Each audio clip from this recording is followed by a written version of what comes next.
É isso aí, tá gravando. Bem-vindo, meus amigos. Hoje nós estamos aqui em versão pocket, né? Versão reduzida. Tô eu, meu xará e o Cleveland. Vamos ver isso até o final do nosso bate-papo. O Victor, que está cercado por advogado de todos os lados, fiquem tranquilos. Ele não está sendo preso, está apenas assinando um contrato, né? E ele agora, vamos ver se ele consegue entrar ao longo do nosso bate-papo. Bom, vamos começar nosso bate-papo. Vamos alterar um pouquinho a ordem, né? Nosso especialista, nosso televisivo, não está aqui para falar dos números mais recentes do Covid. Vamos avançar aqui um pouquinho na nossa apresentação. Vocês estão visualizando aí a apresentação? Tá legalzinha? Tá legalzinho. Então Tá beleza. tranquilo.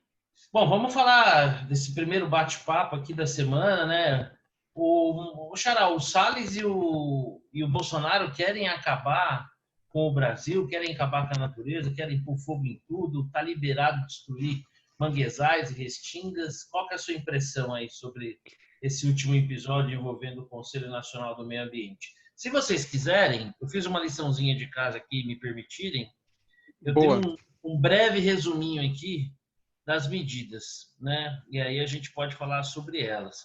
Bom, foram 4 resoluções que foram alteradas, sendo que 3 delas foram revogadas e uma foi alterada. Bom, a primeira, 284 de 2001, licenciamento ambiental para irrigação. Antes você precisava de uma autorização e a medida foi revogada com a finalidade de você desburocratizar esse processo, o que não isenta, né, todo projeto de irrigação a ter a outorga para o uso da água. Então, isso facilita aí a agropecuária, a cultura que usa, de agricultura que usa irrigação. A outra medida que foi revogada foi a 302 de 2002, que tinha uma delimitação absurda, né, de 100 metros de preservação para reservatórios artificiais. Então, se você fizesse ali um tanque, por exemplo, uma represa, um pesqueiro, né, uma reserva artificial, você teria que manter ali uma faixa de preservação de 100 metros. Isso foi revogado, era tido aí como um dos maiores absurdos da legislação. E a última medida que foi revogada era uma proteção de 300 metros a partir do final da praia, com vegetação de restinga e mangueiras, né? Era uma medida excessiva, ela se sobrepunha ao Código Florestal, né? E fazer com que toda praia que tivesse a restinga fosse necessariamente tida como uma APP, uma área de preservação, que não é verdade. Então, essas medidas, né, estavam se sobrepondo, até eram ilegais, pode-se dizer assim, porque elas estavam se sobrepondo ao próprio Código Florestal. E a medida que foi alterada é aquela que permite a queima de novos materiais. Permitir a queima de novos materiais não isenta do necessário licenciamento ambiental para essa prática e, pelo menos pelo que eu li, eu sempre procuro ter como fonte de referência, eu gosto muito de Chico Graziano, ele é um cara muito sério, critica o governo quando tem que criticar, mas nessa área do agro, para mim, ele é uma referência. Ele falou, né, que essa medida que foi alterada, permitindo mais queima de materiais, na verdade está se dando mais valor ao lixo, né, está tendo mais reciclagem. Eu queria a impressão de vocês aí sobre toda essa repercussão, as medidas propriamente ditas, a cobertura da imprensa. E aí, Xará, o que você acha? Olha, eu sou um leigo nesse assunto. De fato, eu não tenho condições de palpitar nas especificidades da legislação. Fique tranquilo. Vou dar a minha impressão geral sobre... Fique tranquilo, porque o nosso exercício aqui é esse mesmo, metodologia e o palpite. Então, você está em casa, fica à vontade. Perfeito. Tudo que o governo Bolsonaro for fazer nessa área vai ser bombardeado, né, por definição. Então, eu já tenho uma certa prevenção contra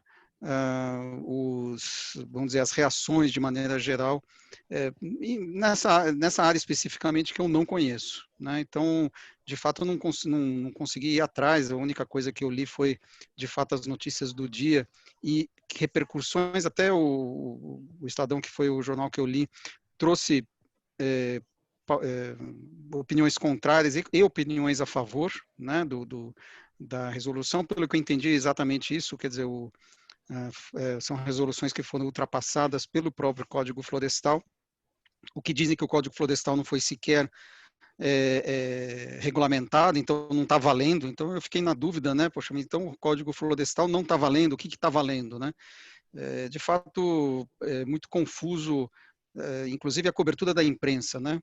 Então, não sei exatamente se é bom ou ruim, só sei que qualquer coisa que este governo for fazer na área ambiental será criticado. Então, em princípio, não tenho opinião a respeito. Sou a favor de qualquer coisa que desburocratize, sem, claro, colocar em risco excessivo o meio ambiente e tal. Isso está claro para todo mundo, né? Mas a desburocratização sempre é positiva, na minha opinião.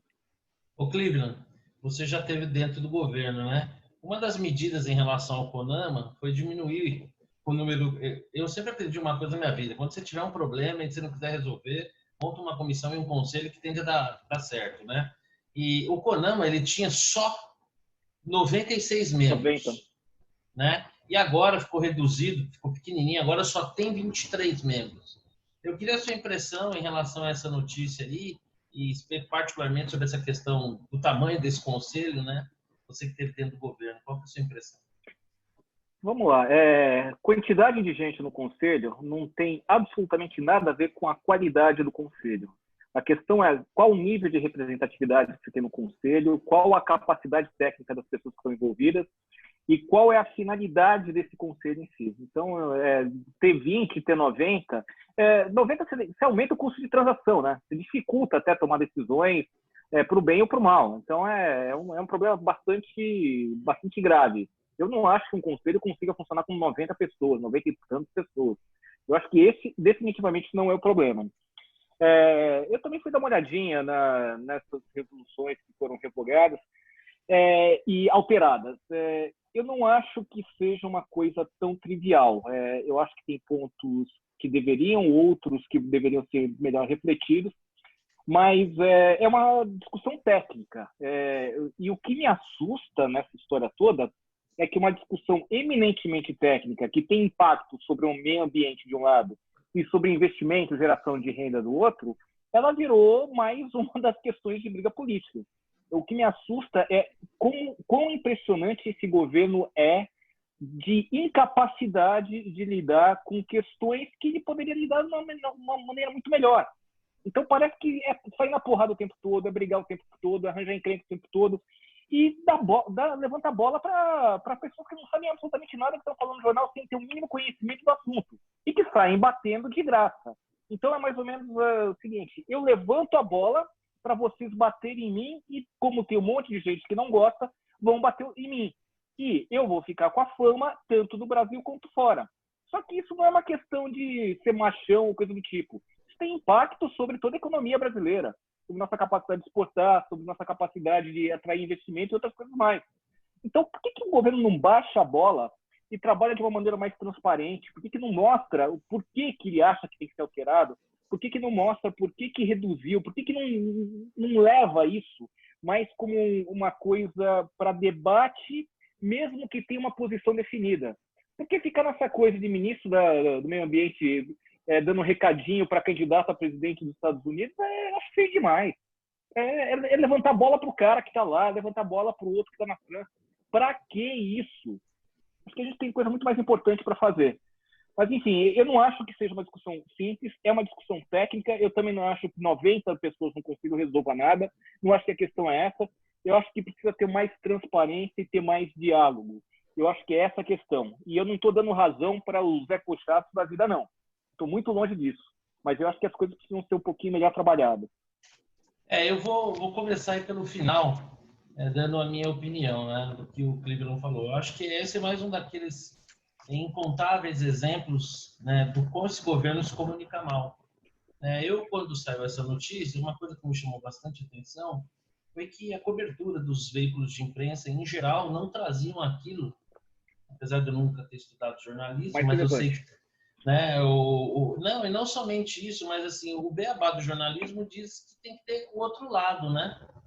Quer dizer, quando você apresenta uma notícia, você tem que ouvir as partes envolvidas e permitir lá que aquela pessoa que está consumindo aquela informação que você está levando até ela forme um juízo de valor. Faz tempo que parece que a imprensa, em geral, abriu mão desse papel, procurando entregar mais a informação enviesada de acordo com o seu interesse comercial, ideológico, corporativista, o que quer que seja. Então, assim, esse governo é um fracasso em termos de comunicação, ele é péssimo, e esse episódio foi só mais um exemplo.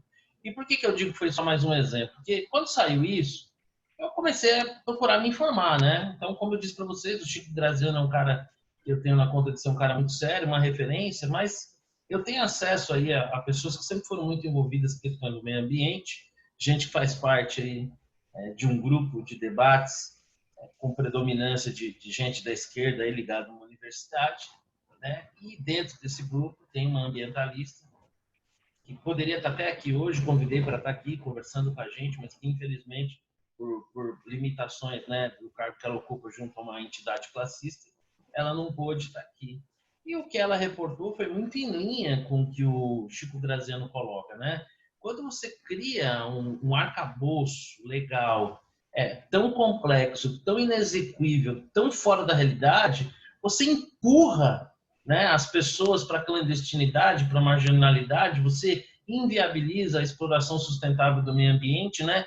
Então, se querendo ser mais realista que o rei, você acaba fazendo um gol contra. E parece que essas medidas aí foram feitas, foram ajustar a questão legal, trazer essas medidas a valor presente, né? Elas são de 20 anos atrás, e não me parecem ser contra o meio ambiente, aliás, ao contrário, porque elas criam a possibilidade, né, de preservação e de sustentabilidade, que é o que a gente busca, que é o que a gente anseia, né? Ninguém aqui quer devastar a natureza, mas também a gente não pode esquecer que o homem, as pessoas, especialmente as mais humildes dessas regiões, também fazem parte do meio ambiente. Mas em relação à composição, né, desse conselho, brincadeira, né? 96 pessoas não é um conselho, é praticamente uma assembleia, né?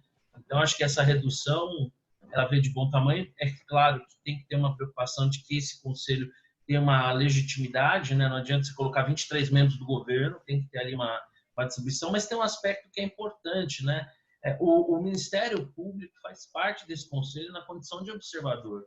Eu acho que isso, de uma certa maneira, dá uma chancelada, né, em relação ao que está sendo alvo de debate nesse conselho. Você tem um observador relevante, né, e independente. Bom, mas é isso aí. Vamos esperar o desenrolar, mas infelizmente esse governo se comunica muito mal e até naquilo que ele faz de certo, ele vai levar porrada. Normal, porque ninguém está preocupado com o certo e errado, cada um está preocupado só em defender sua ideologia. Vamos avançando aqui para o próximo passo. Essa semana aí o nosso xará nos brindou aí com comentários brilhantes aí no Facebook sobre essa ideia, esse balão de ensaio, sobre se utilizar os precatórios para financiar programas assistenciais, né? Um jeito bonito, né, xará, de dar calote. Por favor, toca a bola aí.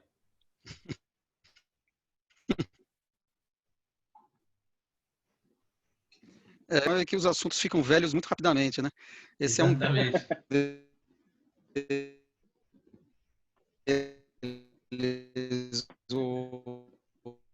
Acho que a gente está com um probleminha com a conexão do meu xará. Eu também não estou ouvindo, não. Já nasceu, agora voltou. Agora voltou.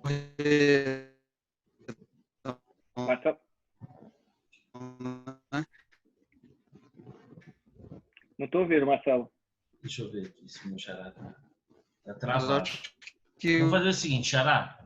Eu vou colocar meu xará aqui no mute por enquanto, para não cortar ele. E fala você um pouco, Cleveland, sobre esse bate-papo aí. Esse nosso precatóriozinho. Isso. Esse pequeno sequestro de dinheiro que já tem em torno. Que, aliás, como o xará acabou de falar, né? Caiu aqui a conexão dele. Como o xará acabou de falar, né? Um disfarce de calote, né? Calote. Não, mas não tem outra palavra mesmo. De fato, é um calote, mas uma ideia brilhante de jirico para girino, para dizer o mínimo. Posso chamar do jirico, girino, como vocês queiram. E, na realidade, é você deixar de fazer o que tem que fazer. Né? No fundo, você tem um monte de reformas para serem pensadas, serem estruturadas, você tem um monte de coisas que deve ser feito. E não, você fica preocupado com um programa que, por mais meritório que seja, da forma como está sendo constituído, tem um caráter eleitoreiro, populista. E pior, né? Você vai fazer isso todo ano com os precatórios? Porque esse é um gasto corrente constante. E o precatório que você está querendo afanar para dizer é de um ano. Como é que você vai continuar dando calote? Qual que é a história que você vai contar aí? É mais uma daquelas, assim, é um absurdo atrás do outro. Você está procurando coisas para fazer como você deveria fazer outras. E o mercado está vendo isso, está claro, está nítido. A gente está indo para um caminho sem volta. E essa conta vai estourar. Aliás, o recado do mercado foi claro. Nosso Xará está de volta aqui. Está ouvindo bem a gente, Xará?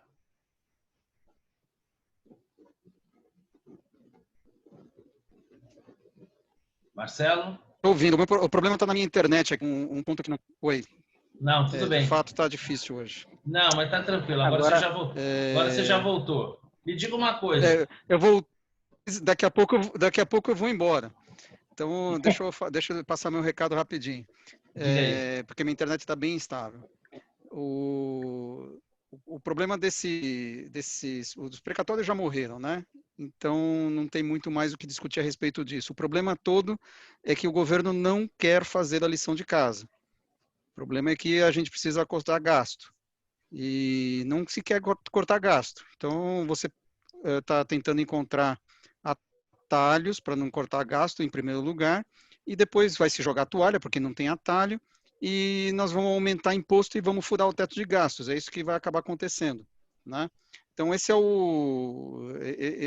isso que está sendo apontado. Espero que não... Travou de novo. Não tem problema, estamos te ouvindo. Estamos te ouvindo. Então, tá bom. Beleza. Então é isso. Não querem fazer a lição de casa. Esse é o ponto. Quer dizer, é como você falou, as notícias ficam velhas, né? Começamos a semana temerosos de que o governo poderia não encontrar um caminho fácil.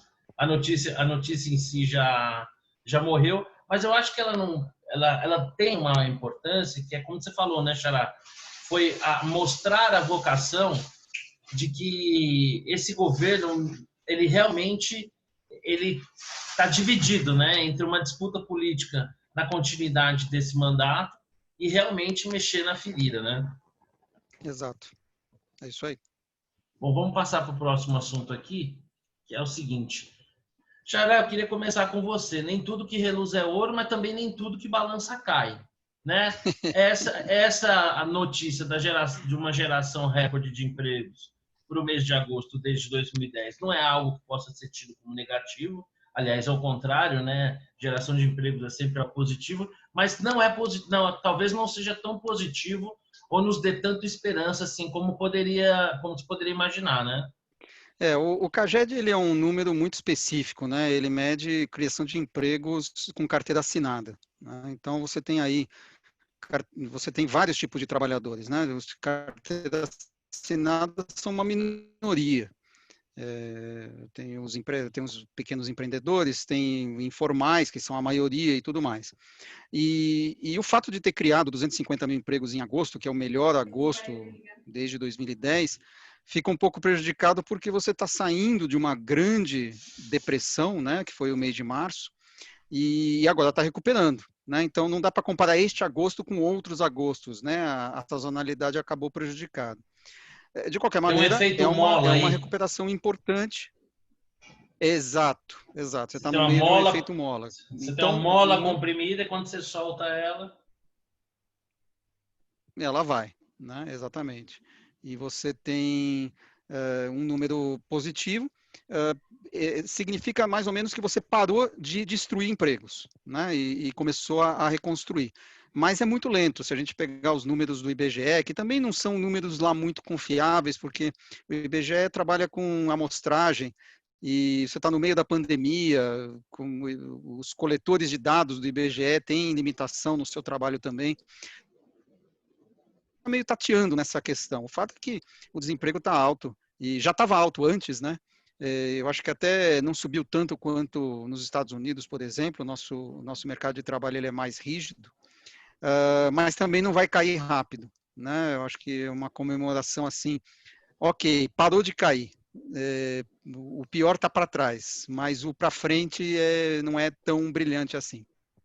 Saiu da UTI, mas tem muita fisioterapia pela frente, né? Exatamente, E exatamente. aí, Cleveland, você compartilha dessa percepção do meu xará aí? O Marcelo resumiu bem o tema, o assunto é esse mesmo, a questão é essa mesmo, está posta, deu um indicador, mais um, na economia, mais ou menos como se você comparasse lá atrás e olhasse para agora, subiu um pouquinho de quando para quando? Recente, porque a queda foi razoável, né? E, obviamente, o Marcelo pegou um ponto que eu vinha dizendo há muito tempo, né? Que o mercado de trabalho é muito mais rígido aqui do que nos Estados Unidos, né? Então, eu não tenho expectativa de que isso aí vai bombar, crescer, recuperar absolutamente em grande escala, porque não vai. E, de novo, eu vou continuar insistindo todos os programas que a gente faça. Não dá para ficar pensando no curto prazo. A nossa questão é resolver os problemas estruturais para pensar no longo prazo. Você não cresce sem resolver isso. E se você não cresce, você não gera emprego. Então, a grande questão é, enquanto o governo não entender que ele precisa, não é uma questão de querer ou não querer, ele precisa, para sobreviver, fazer as reformas estruturais, nós vamos continuar andando com passo de caranguejo. É isso. Não tem mais o que falar. Eu não sei se vocês têm essa sensação, mas o Brasil tem uma característica que eu acho que ela é muito peculiar, né? Parece que o eleitorado elege o presidente para um mandato e o Congresso para outro mandato, de tal forma que não há um alinhamento, né? Porque a gente, vamos dizer o seguinte, a agenda liberal, né, foi o que o país escolheu, ainda que o Bolsonaro seja um liberal de ocasião, né? Nunca foi um liberal, sempre foi corporativista, uma carreira parlamentar pífia, mas ele ali, o Guedes ali transformou, né? Fez uma lanternagem ali, uma funilaria nele e tal, e transformou ele ali num liberal de ocasião, que a gente sabe que ele não é mais, dadas as circunstâncias. E eu acho que, de certa maneira, o eleitorado como um todo votou contra a corrupção, mas também hoje já não tem mais aquela luta de classes muito comum lá, final dos anos 70, começo dos anos 80, né? Do patrão, do empregado. Hoje, quantas pessoas aí sobrevivem do seu próprio esforço? Você tem 86% dos empregos no Brasil são micro, médios e pequenos empregadores, né? Quantos empregadores hoje ganham tanto quanto os funcionários ou menos, até mantêm seus negócios abertos com prejuízo, tentando sobreviver? Então, a sensação que dá é que o Congresso ele não está em sintonia. Então, assim, o governo, mesmo que tentar, não consegue, como ele acha que não consegue, ele não tenta, e a gente fica nessa dicotomia. Primeiro, deixa eu colocar uma pitada de sal nisso que você acabou de falar, o Marcelo. O governo não entra em bola dividida. Exato. Então, é muito fácil colocar a culpa no Congresso. Sim, sem dúvida, concordo também. Você tá fazendo uma base parlamentar para alguma coisa. A impressão que passa é que a base parlamentar está sendo montada para evitar um impeachment, só por conta disso. Porque o governo não manda nada para o Congresso que seja sensível, né? Que seja alguma coisa que uma reforma, a reforma administrativa mandou meio contrariado para valer só para os entrantes. Quer dizer, para isso eu não preciso de base parlamentar, né? Então, tem muita coisa que já poderia ser feita sem a reforma também. Pois é. Tudo bem, foi aprovado o marco do saneamento, o marco do gás, essas coisas infraconstitucionais estão saindo, né? E o Congresso tem aprovado. Boiada está passando. Né? Isso, o Congresso tem aprovado. Eu vou discordar um pouquinho do diagnóstico de que esse Congresso não é liberal, não gosto muito dessa palavra porque ela é muito ambígua, não é reformista. Tem muitas coisas, o Temer fez muita reforma basicamente com essa base que está aí. A renovação que houve foi dos bolsonaristas que entraram, porque o Centrão já estava lá. Né? Então, basta no regime presidencialista, ainda mais o brasileiro, né, que tem muito poder, a caneta tem muito poder, o governo dá a direção. E se ele está montando uma base, deveria ser para isso. A impressão que dá é que ele não quer entrar em bola dividida. Não quer Ele até afirmou, né? Teve uma fala dessa semana em que ele fala: eu não quero ficar, eu não quero brigar com ninguém, eu não quero ficar de mal com ninguém, né? Um pouco nessa linha. Um governo que não quer ficar mal com ninguém não vai fazer nada. Sim, sem sombra de Vai dúvida. ficar mal com todo mundo.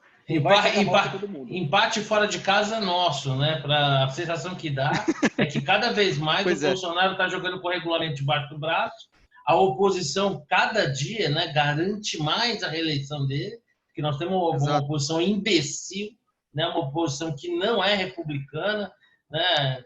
Putz, cada coisa que você vê, você fala, gente, esse pessoal quer reeleger ele mesmo, né? E ele gostou da ideia, né? Então tá tocando aí. Eu diria assim, né? Para essas matérias menos custosas, o Congresso funciona. Mas aquilo que é relevante parece que custa mais para o governo, vamos dizer assim. E talvez, não sei, né, se esse governo não está muito disposto a pagar essa conta aí, né? O que teria um lado bom nessa história, né? Porque, como você falou, né? Quem tem a caneta tem peso, mas a gente já sabe como é que essa caneta também foi usada. Mas, bom, beleza. Vamos seguir em frente aqui no nosso bate-papo.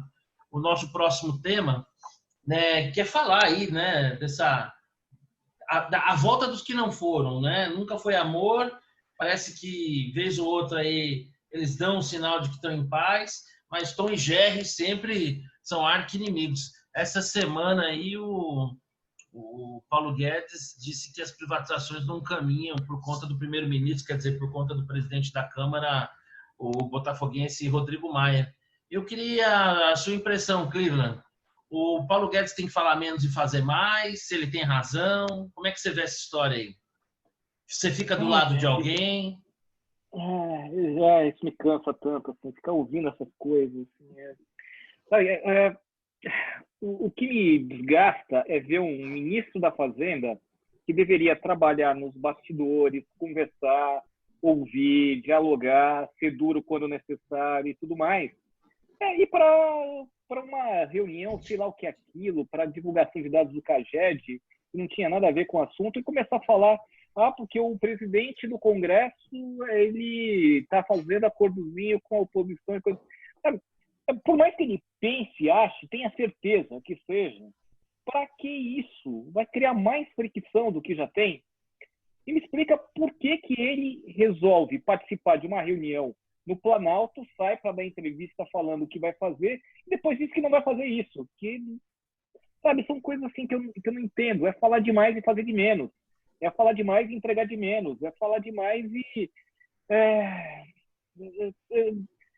desgastante demais. Quem já passou pelo Ministério da Economia, Ministério da Fazenda, já esteve num ambiente desse, sabe que a melhor forma de você trabalhar é trabalhar em silêncio. É trabalhar conversando diretamente com as pessoas. É disponibilizar uma parte do seu tempo para estar em cada um dos gabinetes dos deputados, senadores, quando necessário para conversar, deixar os seus assessores fazerem isso, se você não quiser fazer. Mas comprar briga o tempo todo, isso não ajuda e, pior, só atrapalha, só dificulta, só encarece a reforma.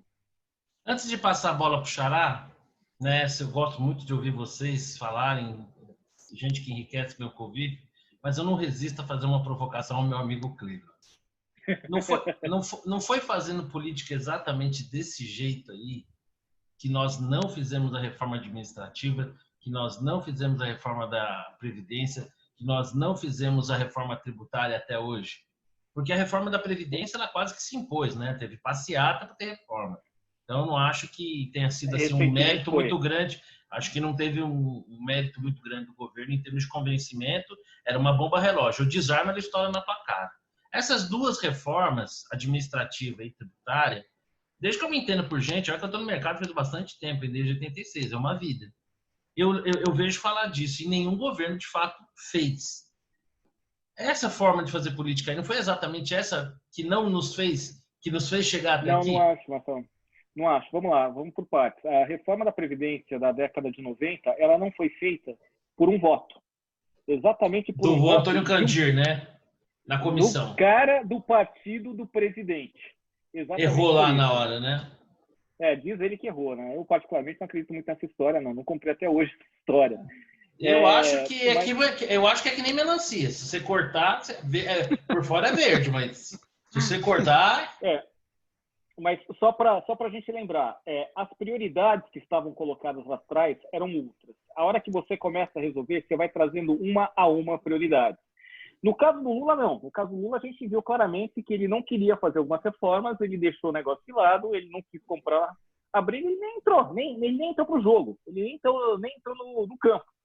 Então, é outra história. O que ele queria fazer, ele fez. E ele segurou o que ele não queria.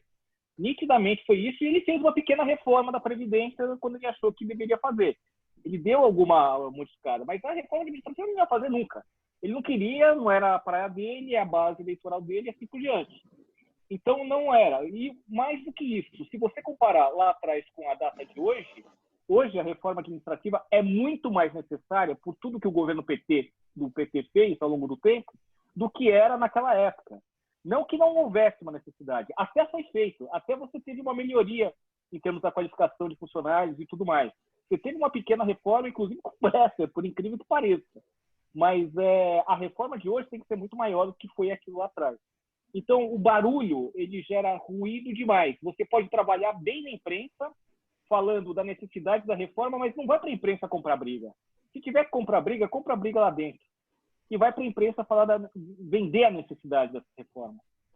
Melhorar a comunicação, né? Como a gente Muito. tá careca de saber, fala. Xará, e aí, nessa briga aí, quem que tem a razão? Então, a pergunta específica ou a colocação específica do Guedes é da privatização, né? Eu lembro sempre de um artigo que a Helena Landau, que foi a xerife, digamos assim, das privatizações do FHC, publicou, eu até compartilhei no Facebook outra botafoguense, mas atrás. Outra botafoguense, enfim. Só que essa do bem. Pois é. Em que ela justamente critica o imobilismo do governo no seguinte sentido: falta, tudo bem, eu vou ter 1 trilhão de privatização, tá bom? Cadê os estudos? Cadê a reorganização? Como é que você vai fazer isso? Não tem nada posto. É tudo uma grande retórica, né? Quais são os projetos de privatização que estão no Congresso, que estão na fila para serem aprovados? Fala uma estatal que esteja na fila no Congresso, que esteja engavetado pelo primeiro-ministro, como você gosta de falar, que o Guedes mandou. Não tem nenhum. Nós estamos chegando ao final do segundo ano da coisa. O que foi vendido é subsidiada da Petrobras, algumas privatizações de distribuidoras lá no norte. Foi basicamente isso, né? Que já está caindo de maduro. Agora, e a gente criou uma estatal nova, né? A NAVE. Então, de fato, eu não consigo entender essa acusação, porque por isso que o Maia chama o cara de desequilibrado. Você fala assim, pô, mas caramba, cadê a fila de privatizações aqui no Congresso que eu estou segurando? Não existe, né? Então, de fato, eu não vou nem discutir a questão da administrativa, eu concordo aí que existem muita gente jogando contra, é realmente bastante difícil. Agora, as privatizações são, né, uma agenda que foi alardeado na campanha eleitoral, 1 trilhão, né, de reais, iria abater a dívida pública e tudo mais. Pô, se a gente for fazer a lista das estatais que foram privatizadas pelo Sarney, pelo Collor, pelo Itamar Franco privatizou a Embraer. Pelo FHC não vou nem dizer, né? Então, assim, é imperdoável. Assim, de todo esse governo, digamos assim, tem 2 coisas que eu não perdoo nesse governo. Primeiro, essa questão a gente já vai falar daqui a pouco, essa questão da corrupção. E segundo, a agenda de privatizações. Para mim, é imperdoável. Eu também, quando votei, como eu sempre disse, né? Foram apenas 2 dos motivos que me fizeram votar no Bolsonaro. Talvez por isso eu seja muito menos crítico que muitos dos que votaram com mais entusiasmo, porque essa minha barba branca aqui já é o suficiente tempo de acompanhar a política, de não alimentar falsas expectativas em quem quer que seja, né? Então, sempre falei menos, né? esse negócio de mito, essas coisas todas. Quem esperava do Bolsonaro era derrotasse o PT, colocasse lá o Paulo Guedes, talvez fosse assim o primeiro vez alguém à frente da economia com um viés mais liberal e que a gente fugisse ali daquela falsa polarização entre PT e PSDB. Então, assim, eu como eleitor nessa perspectiva, me sinto realmente frustrado, porque é o estado paquidérmico que o Brasil tem, né? A quantidade de estatais que nós ainda temos, a nossa incapacidade de gerar superávit primário, isso aí é uma questão que é para ontem. Contudo, a bem da verdade, fazendo um resgate histórico aqui, FHC é tido como referência nas privatizações, de fato cumpriu um grande papel, mas não foi só ele. Mas a primeira grande privatização do Fernando Henrique Cardoso foi em 97, né? Foi praticamente no terceiro ano de mandato. Né? Eu estudei, fiz um levantamento sobre isso, publiquei um dia lá, mas isso me marcou bem. O mercado ali na Landau, tenho profundo respeito por ela, acho ela um profissional incrível, assim, realmente o Brasil deve muito, né? A Helena, às vezes a gente não se dá nem conta, mas se estamos aqui, por exemplo, nesse nosso bate-papo, passa por o que foi feito lá atrás nas privatizações. Então, esse mérito é inegável, mas eu acho que também, assim, talvez fruto das circunstâncias, das expectativas, exista uma cobrança por celeridade que a gente nunca viu antes em outros governos, né? Então, assim, a minha expectativa é que ano que vem a gente consiga acelerar. Se esse ano não tiver um encaminhamento para a privatização do Correio, que eu acho que nem precisava ser privatizado, só dá, arruma alguém, dá, já seria jogo, entendeu? Já não precisa privatizar, dá, quem quer, pega, leva. Aqui já é negócio, já estanca a sangria, né? Um lugar que tem um funcionário para cada cargo de chefia, né? E que ser um monopolista ainda assim consegue dar prejuízo, e sem contar os inúmeros escândalos envolvendo lá a previdência dos funcionários, enfim. Então, assim, eu acho que realmente está na hora do governo se posicionar mais. Contudo, eu tenho um pouco de dificuldade de acreditar que alguém como Guedes assim, saia falando meio sem pensar ali na hora. Eu acho que tem sempre um pouco de jogo de cena. Eu acho que tem sempre ali querer chamar para o holofote, dar aquela rugida, daquele tapa na mesa antes de sentar para negociar. Vamos ver aí o que os próximos capítulos nos reservam. Bom, vamos avançar aqui para o nosso próximo tema. Nós estamos aí, né? O nosso juiz está para se aposentar, né? Tentou aí, ensaiou uma aposentadoriazinha por invalidez aos 49 de segundo. Parece que não ia ficar muito bem, desistiu da ideia, né? Eu adoraria que tivesse concluído e atingido esse desejo, porque assim, teria começado e terminado a carreira de forma medíocre, né? Apesar da sua empolação ao falar, mas é breguíssimo e, assim, a minha percepção em relação ao Sérgio Mello é a pior possível. Mas parece que não tem nada que seja tão ruim que não possa piorar, né? E agora nós tivemos aí essa semana, surgiu um novo nome, Cássio Nunes Marques, de 48 anos, do Piauí. Eu tenho alguns nortes que, assim, para mim, eles me poupam de me aprofundar sobre determinados temas. Eu dou uma olhada.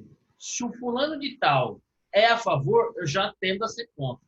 Por exemplo, Cacai. Pô, o camarada vai de bermuda no STF e acha que a indicação é boa, tô contra.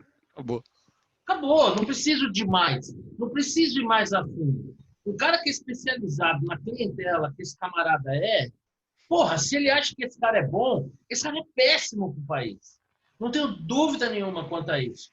Pô, indicação, vazou o nome, a oposição tá quieta. Ninguém fala nada. Ninguém critica, ninguém reclama. Eu preciso de mais alguma coisa para saber que isso é uma baita roubada. O PT quietinho, ó. Parece passarinho na muda, não pia.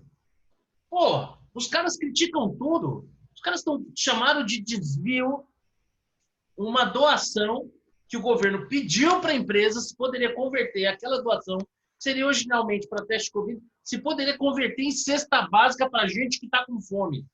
A oposição foi contra. Mas contra esse nome que foi ventilado, não. Isso, para mim, rapaz, é um norte incontestável de que a coisa caminha para aquilo lá que o Vitor temia. É isso mesmo, Cleveland? Posso ver uma coisinha aqui? Diga aí. Todos nós do Piauí estamos na torcida para que se concretize a indicação do doutor Cássio Nunes como novo ministro do Supremo Tribunal Federal, que seria o primeiro piauiense em mais de 50 anos no STF. De quem é essa frase? Ciro Nogueira. Ciro Nogueira. Outro daqueles nortes, né? Que a gente não precisa se aprofundar para saber que se o cara acha que é bom, é que é ruim, né? E parece que circulou por aí que foi indicação, inclusive, dele, né? Ele que levou, ele que apresentou, ele que... Eu não sei, Marcelo, eu sempre costumo não fazer pré-julgamentos, mas tratando-se de quem está indicando, tratando-se de quem levou, fica complicado, é difícil acreditar.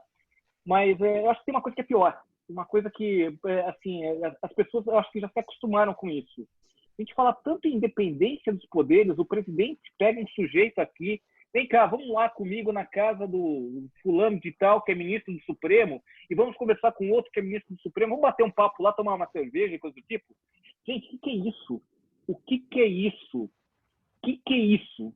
Não dá para ser amiguinho nesse nível, gente. Enquanto presidente da República, você tem uma liturgia do cara que não dá para você ficar atravessando a esplanada para falar com o presidente do Supremo a hora que você bem entende, indo na casa do outro, na casa do terceiro. Não dá. Isso não existe em país sério. Isso é um verdadeiro absurdo. O cargo exige liturgia e separação dos poderes. Me desculpem, eu não aceito isso. Assim, parece ser a qualidade da possível indicação é que a reunião que teria selado essa indicação foi realizada com a presença de Gilmar Mendes em passagem aqui pelo Brasil, né? Eu queria saber se a sua impressão também é como a nossa de que tem focinho de porco, rabo de porco, ruim que nem porco, deve ser um porco mesmo. Eu já fiz menção en passant, né, sobre esse assunto no bloco anterior. Enfim, só confirma a minha impressão de que a tal da agenda anticorrupção era muito mais uma conveniência eleitoral do que propriamente... Não estou dizendo aqui que o Bolsonaro em si seja corrupto, não tenho essa pretensão aqui, né? Isso aí quem tem que julgar é a justiça. Eu estou só afirmando que as escolhas que estão sendo feitas são feitas para dificultar o combate à alta corrupção, né? Isso está claro. A manutenção do mecanismo. Exato. Então está claro, não tem muita discussão sobre isso, né? Quer dizer, a saída do Sérgio Moro, o Aras e agora essa nova indicação vão todos na mesma direção, né? Então, digamos assim, eu acho que foi um estelionato eleitoral, né? Porque afinal você tem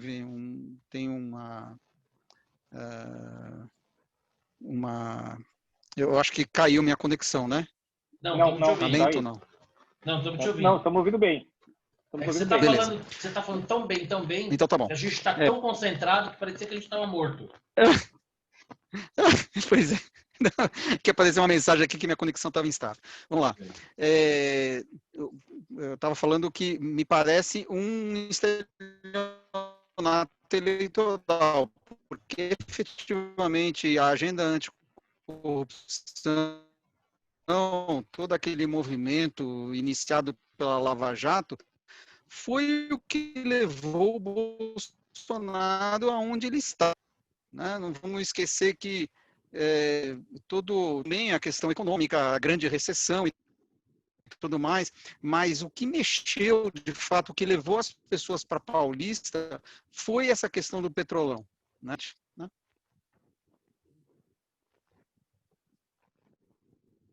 Acho que ele caiu agora. Agora acho que caiu. Só complementando aí o que o Xará vinha dizendo, esse é mais um daqueles motivos. Não, então, eu estou aqui.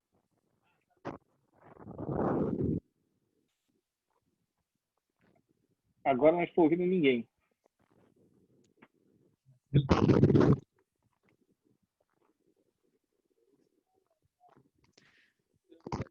Não estou ouvindo o Marcelo.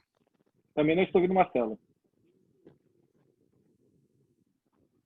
Marcelo, não estamos te ouvindo. Marcelo Porto, nós não estamos te ouvindo. Volte, Marcelo Porto, por favor.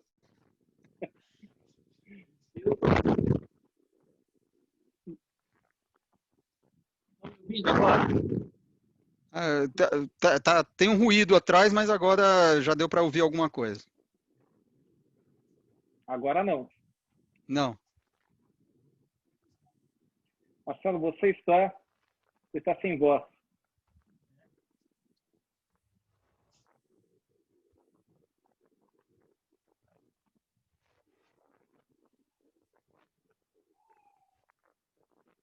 Estão me ouvindo?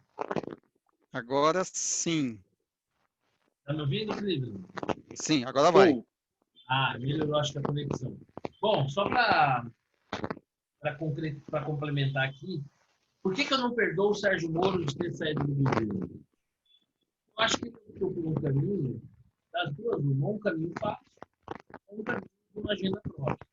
Se ele estivesse no governo hoje, ele poderia continuar sendo uma pedra no sapato do governo, talvez colocando um limite do governo numa direção ruim. Eu acho que o Guedes, de uma certa maneira, faz, né? Quando ele disse lá, só sai daqui a tiro, né? Que assim, o Bolsonaro, se quiser caminhar numa determinada direção, um limite de recursos, ele vai ter que gasto de mandar o Guedes embora, que custa isso. E que eu acho que se o Sérgio Moro tivesse permanecido no governo, a indicação dele para o STF seria uma imposição natural. Imagina o Moro no governo e o Bolsonaro não indicando ele para o STF. Que gol contra, que tiro no pé que seria. Então, eu acho que assim, o Sérgio Moro, ao sair do governo, ele facilitou demais a vida do Bolsonaro. E a prova concreta disso é que ele praticamente, fora da posição dele, né, caindo quase que no.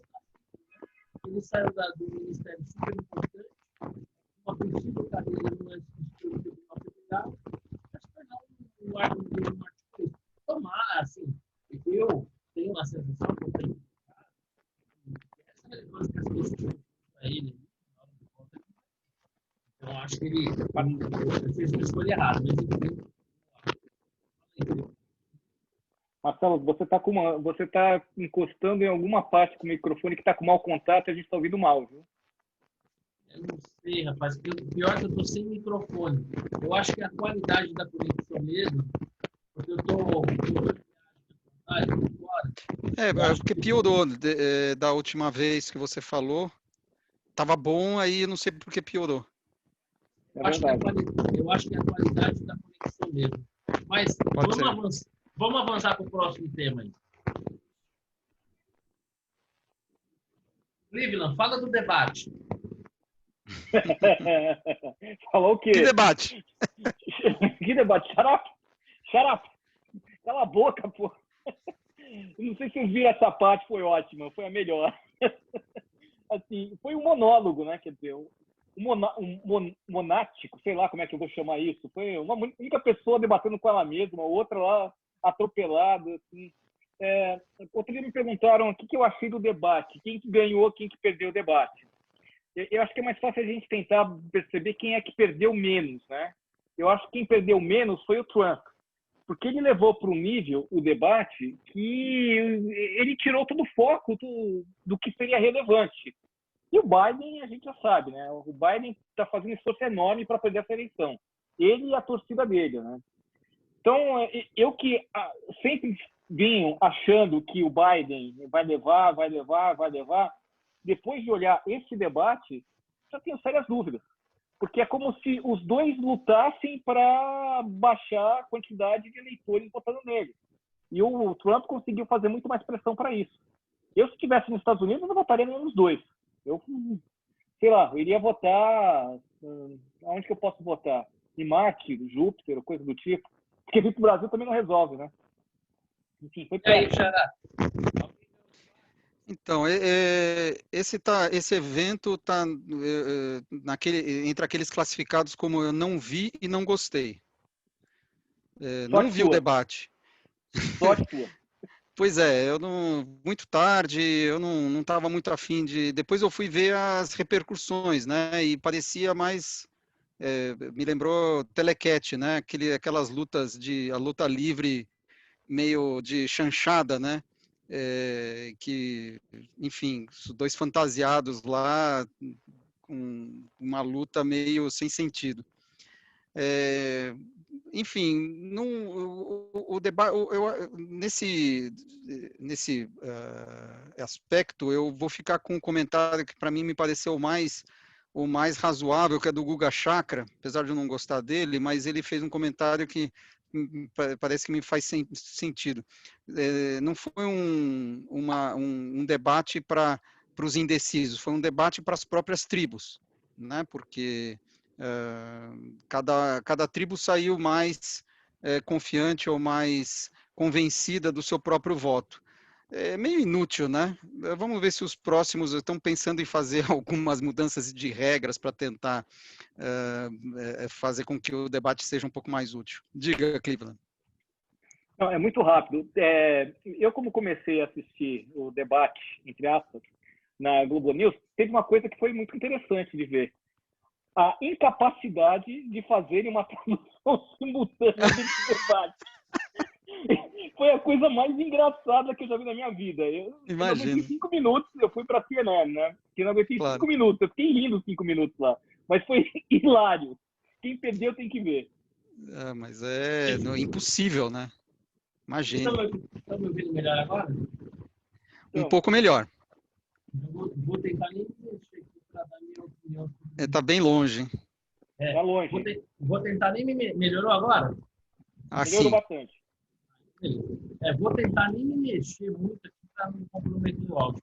Para mim, desse debate, uma coisa que eu acho que é muito ruim para a candidatura democrata, que assim, que o Trump é um fanfarrão, que ele fala por cima, não é muito novidade para ninguém, né? Que a gente sabe que o Joe Biden tem uma certa senilidade, uma certa fragilidade, também não é novidade para ninguém. Mas isso no debate, a meu ver, foi muito claro. Assim, a fragilidade do Biden, sabe? A incapacidade dele de se impor, é antropológica a questão, né? Se a gente imaginasse ali 2 gorilas, né, debatendo, que foi mais ou menos isso, está muito claro quem que é o gorilão que manda na parada, né? Então, assim, para mim, essa fragilidade do Biden, ela ficou muito, assim, ressaltada. E tem um momento do debate onde se fala sobre a possibilidade de fraudes e tal, e o mediador pergunta para o Trump se ele perder, se ele aceita. O Trump, não, porque eu vou perder, que não sei o que lá. E ele não responde, mas ele não lida com a possibilidade de perder. Como deve ser mesmo. Políticos que estão disputando a eleição não devem falar, se eu perder. Isso é manual, é o beabá do candidato político. Você pode ter 2% de intenção do voto, ter certeza mais certo que você vai perder do que você vai morrer, mas você não pode admitir. Enquanto o negócio está ali, você tem que manter a pose. E o Biden falava candidamente, não, se eu perder, tudo bem, eu aceito. Eu acho que isso, aos ouvidos do americano médio, que quer ter um cara lá que, se precisar, aperta o botão, eu acho que pega muito mal. Eu acho que, nesse sentido, apesar do baixíssimo nível do debate, no que diz respeito ao debate de ideias, mas, para mim, isso ficou muito claro, assim, que tem um gorila que manda no pedaço e um outro que não está mais capacitado para enfrentar o desafio de comandar a maior nação do mundo. Bom, só para complementar isso que você está falando, agora eu estou lembrando de um depoimento de um cara um jornalista, não sei o nome, de esquerda, revoltado quando Trump ganhou a eleição a Hillary Clinton, e ele estava realmente muito revoltado escolhemos a Hillary Clinton como adversária. Esse foi o nosso erro. Enfim, talvez, olhando em retrospectiva, se o Trump ganhar, se fale a mesma coisa, né? Eu acho que eu sei qual é esse vídeo, se não me engano, é um cara até inglês. É um cara de esquerda, inglês, e muito legal. Ele nem é americano. Eu acho que ele é inglês. Muito legal esse vídeo. Ele faz um tremendo desabafo, revoltado com a esquerda e com as suas escolhas. E eu acho que é bem nessa linha, assim, meu Deus do céu, né? O Biden é muito frágil, muito frágil. Bom, vamos aqui aliviar um pouco, né? Não no meu caso, mas enfim, o tema. Bom, começando aqui por mim, né? Assim como era previsto, São Paulo foi desclassificado da Libertadores, novidade zero. A grande novidade, que na verdade, a meu ver, é uma péssima notícia, é que não só o Raí continua no cargo, como ele continua no cargo, continua o Fernando Diniz. Isso faz com que as minhas expectativas em relação ao bom resultado positivo de São Paulo tenham sido reduzidas a pó, né? Mais um ano aí que a gente vai brigar para, quem sabe, ano que vem passar um pouco menos de vergonha na Libertadores. Eu não tenho muito mais a falar sobre o meu time, não, feliz ou infelizmente. E aí, o Cleveland, o seu time aí vai conseguir se manter nessa divisão? Você continua torcendo só para o futebol inglês? Tem algo para nos falar do seu Corinthians? Como é que tá isso aí? Não, eu sou Liverpool desde criancinha, desde que eu nasci. Aliás, meu nome, você acha que é por quê? Nome inglês, pô. Tá explicado. Cleveland. Agora só uma coisa, né? Poxa, eu já tinha assistido São Paulo desclassificado na Globo, no Sport TV, papapá. Agora acabei de ver no SBT também, né? Mas tudo bem, né? Quanto tempo sem título mesmo? Apenas 7 anos, porque ainda não concluímos o ano, nós somos campeões da Sul-Americana em 2012, estamos em 2020, 7 anos não chega a ser grande coisa. Isso se nós não ganharmos o brasileiro, ok. Eu acho que tem de algum possível isso, mas de toda forma, né? Aí está. E o seu Santástico aí, meu xará, tá feliz? Olha, Xará, sinta-se prestigiado, porque eu estou acompanhando o Santos na Libertadores só aqui nos avisos do meu celular. Está 2-2, levamos a virada, acabamos de empatar. Então, e eu estou perdendo o jogo para ficar. Tá no intervalo. Então, no primeiro tempo acabou empatado. Vocês ganharam. Acabou empatado em 2-2. Então tá um jogaço tal, mas dei prioridade aqui ao nosso programa. Olha, para os amantes do futebol, isso é quase uma prova de amor. Então, eu recebo braços abertos. E claro, que essa declaração na boca de um Bambi pode ser usada contra mim no tribunal. Bom, meus amigos, vocês têm aí estão autorizados aí o compartilhamento de eventuais dicas, coisas que estão separadas aí. Quer tocar você, Cleber? Posso começar. Vamos lá. Autorizado. Espera aí. Vou começar pela nossa bola fora. Aí eu peguei essas duas imagens, né? Duas imagens assim que mostram. Você colocou na tela? Você está dividindo? Você tá compartilhando? Supostamente estou, não estão vendo? Não estamos vendo. Dá uma olhadinha aí se está mesmo. Não. É que alguém estava compartilhando. Então você tem que descompartilhar, por isso. É isso aí, descompartilhando. Isso. Então, pronto. E agora? Aí sim. Bola fora. A bola fora vai para o Guedes. Essa agora semana ele fez questão de fazer tudo errado. Assim. Desde anunciar uma coisa que era absurdo, que o mercado já precificou, até depois arranjar uma encrenca com o presidente do Congresso. Então, para mim, essa semana a bola fora vai para o meu caro colega de profissão, Guedes. Bola dentro. Glória Maria. Outro dia eu falei que eu tô com um saco cheio, tô com um saco na lua dessa coisa politicamente correta. E ela resolveu falar a mesma coisa. Acho que a gente precisa cada vez mais falar isso. Precisa parar com esse negócio esse patrulhamento, ficar controlando o que as pessoas querem dizer, o que as pessoas pensam e assim por diante. Só fazer um parênteses aí. Tem uma entrevista da Glória Maria, uma mocinha jornalista, dessas novinhas bem engajadas assim, né? Vai falar com ela sobre empoderamento. Cara, a resposta dela, eu sugiro a vocês pesquisarem. Empoderamento da ideia de que alguém tinha um poder por universo, poder gera mil. E ela dá uma resposta mais ou menos nessa linha politicamente correta, sensacional. ela fez muito jus ao seu nome, uma glória. Perdão, pode seguir em frente aí com a sua dica. Não, minha heroína, assim, é uma pessoa que... E finalmente alguém falando sobre isso também. Está na hora de parar com o patrulhamento. Hashtag Team Glória. É. Dica da semana. Voltei pro vinho, tá? É um vinho californiano, Chardonnay, dessa vinícola Penn, que fica Santa Rita Hills. Então, uma dica para quem gosta de vinho branco, um vinho californiano muito bom, recomendo para vocês. E a frase da semana, eu não sei se eu já usei essa frase por aqui, mas foi a primeira que me ocorreu, eu resolvi trazer aqui. Porque depois dessa semana, a primeira coisa que me ocorreu é nada está tão ruim que não possa piorar. Né? A gente já está vendo novas ideias para financiar esse programa especialista adicional aí. E estou só imaginando qual vai ser a bomba da semana. Estamos falando em dividendos, aumentar dividendos e ponto para financiar isso. As pessoas não têm muita noção do qual o impacto de você fazer isso. As pessoas têm uma ideia de que aumentar dividendos vai pegar só advogados, consultores e coisas do tipo, mas vai pegar muito mais gente e o impacto pode ser muito pior do que as pessoas imaginam.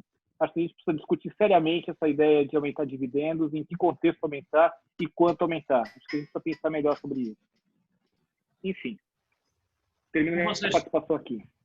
É com você, Xará. Será que o nosso Xará... Vamos lá, deixa eu rapidamente. Pronto. Bola dentro, eu não consegui pensar em nada. Não consegui pensar em nada. É sempre uma dificuldade.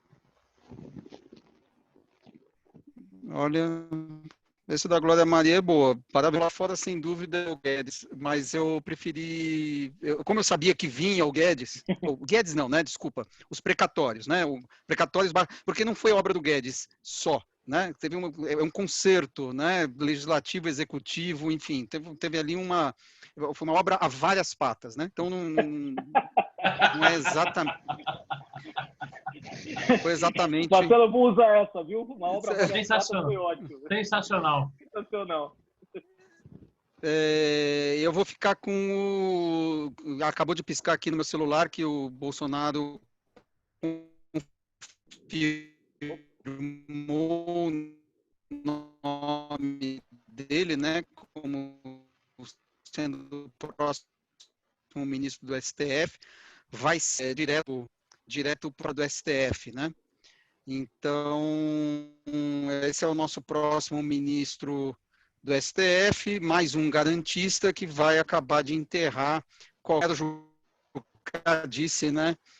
Precisamos, qual era a frase dele? Um arranjo com o Supremo, com tudo, né? Então, já aí. Eu acho que travou, né? Não, agora estamos te ouvindo. Agora estamos te ouvindo bem. Oi, estão me ouvindo? Estamos ouvindo. Pode prosseguir. Tá. Não sei se pegaram até o final, mas enfim, vamos lá. Dica da semana. Sabe que eu joguei nesse... Então tá bom. Esse fim de semana, o pessoal, às vezes a gente fica isolado socialmente, não visita, você manter o contato. Então, esse joguinho aí é um joguinho super simples, que permite interação entre familiar, que um é o assassino e os outros tentam descobrir quem é o assassino. E você consegue jogar e se divertir mesmo à distância. Então, tem alternativas para manter com um certo convívio familiar ou social com amigos, tal, que esse é um deles e eu recomendo outros, eventualmente, que possam fazer esse papel. Eu gostei bastante da experiência. E a citação da semana me ocorreu, o técnico está prestigiado. normalmente a gente fala, o presidente do clube quando na véspera de demitir o técnico, diz que o técnico está desprestigiado, né? Então essa foi a frase que me ocorreu. Tem aí 2 técnicos aí na Berlinda, Corda né? bamba. Exatamente, que estão prestigiados. Estão prestigiados. Vamos ver como é que fica o bolão. Hoje, É isso aí. excepcionalmente, eu vou substituir aqui a minha dicas, a minha bola dentro, a minha bola fora. Vou pedir licença para os meus amigos para prestar homenagem para essa minha irmã aí que o Papai do Céu levou essa semana para ficar com ele. Eu conheci a Arminda quando eu tinha 21 anos de idade. A primeira vez que ela me viu foi me dando um esporro, porque eu fui ser o vizinho de apartamento dela de cima e levei um pessoal lá num domingo, era quase meia-noite, ela apareceu na janela, não dá para fazer menos barulho aí.